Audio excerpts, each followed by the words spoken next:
দুর্ভিক্ষ দেখা দিয়েছে। সেই দলটি কি ভালো কাজ করতে পারে আপনারা জানেন। তারা আমাদের দেশে ধিক্কৃত হয়ে পালিয়ে গিয়েছে, পালিয়ে গিয়ে বিদেশে অরাজকতা সৃষ্টি করেছে। এই যে তাদের ন্যাক্কারজনক ঘটনা, যেভাবে দেশে এবং বিদেশে যে ঘটনাগুলো ঘটছে, তাতে তাদের এই ঘটনাগুলোর জন্য তারা কিন্তু উচিত জবাব পাবেই পাবে। তা আমি বলতে চাই, আমরা এটাকে শুধু এই সন্ত্রাস কার্যকলাপ হিসেবে ধরবো না। আমরা জানি এটা একটা ষড়যন্ত্র। তাই এই ষড়যন্ত্র মোকাবেলার জন্য আমাদের তৈরি থাকতে হবে। আমরা শুধু বক্তব্য দিয়ে শেষ করব না, আমরা এটার প্রতিবাদ করেও শেষ করব না। আমরা জানতে চাইবো তাদের ষড়যন্ত্রের শিকড় কত দূর, সেই শিকড় উপরে ফেলতে হবে। এই না হলে আমরা এই বিশেষ করে আওয়ামী লীগকে ঠেকানোর জন্য আমাদের যা যা করা দরকার সকলে মিলে ঐক্যবদ্ধভাবে করতে হবে। আমরা কি চেয়েছিলাম? দেশে শান্তি চেয়েছিলাম। সেই কারণে আমরা এই শেখ হাসিনাকে বিদায় করেছিলাম। কিন্তু শেখ হাসিনাকে বিদায় করে আমরা কি পেয়েছি? যারা এসেছে তারাও দুর্নীতি করা শুরু করেছে। এরপর আবার আমরা কি দেখছি? বিভিন্ন ধরনের ষড়যন্ত্র চলছে, টিআর এটা সেটা বলে যাতে করে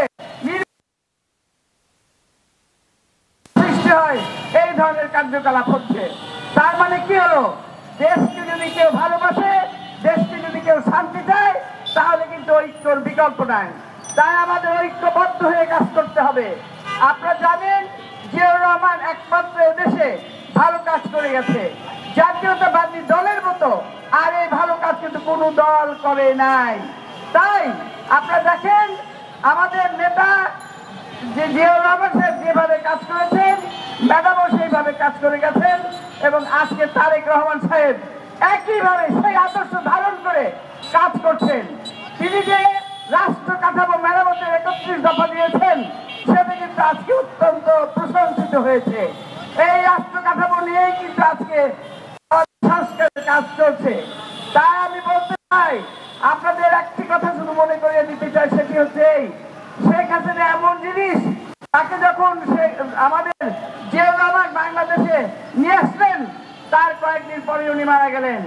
এবং আপনি জানেন যে যখন শেখ হাসিনা এবং তার স্বামী ওয়াজেদ, বিশেষ করে তাদের সঙ্গে যখন বনিবনা হচ্ছিল না, ওয়াজেদ সাহেব যখন শেখ হাসিনাকে বলছিল যে তুমি আদর্শ ভিত্তিক রাজনীতি করো, উনি কথা শুনতেন না।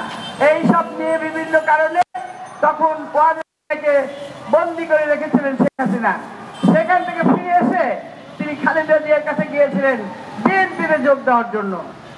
তখন খালেদা জিয়া কিন্তু এটা নিতে পারতেন, কিন্তু উনি নেননি। উনি বুঝিয়ে বলেছিলেন আপনাদের পারিবারিক ব্যাপার, এটা আপনি এইভাবে না নিয়ে, উনি বুঝিয়ে সুঝিয়ে তাকে পাঠিয়ে দিয়েছিলেন। কিন্তু শেখ হাসিনা হলে কি করতো?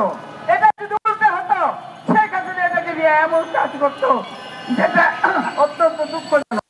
তাই আমি বলতে চাই, আমরা ঐক্যবদ্ধভাবে এসবকে মোকাবেলা করবো এবং আমরা যাতে শান্তি ফিরে আসে সেই ধরনের কাজ করার জন্য আমাদের প্রত্যেককে, শুধু আমরা না, প্রত্যেকটা মেয়েদেরকে বাড়ি বাড়ি পাঠাতে হবে, যাতে করে এসব মোকাবেলা করার জন্য আমাদের সাজেশনগুলো সবাইকে জানিয়ে দিয়ে আমাদের দেশের ঐক্য ধরে রাখার জন্য জাতীয়তাবাদী দলের কাজ করার জন্য সকলকে আহ্বান জানিয়ে এখানেই শেষ করছি।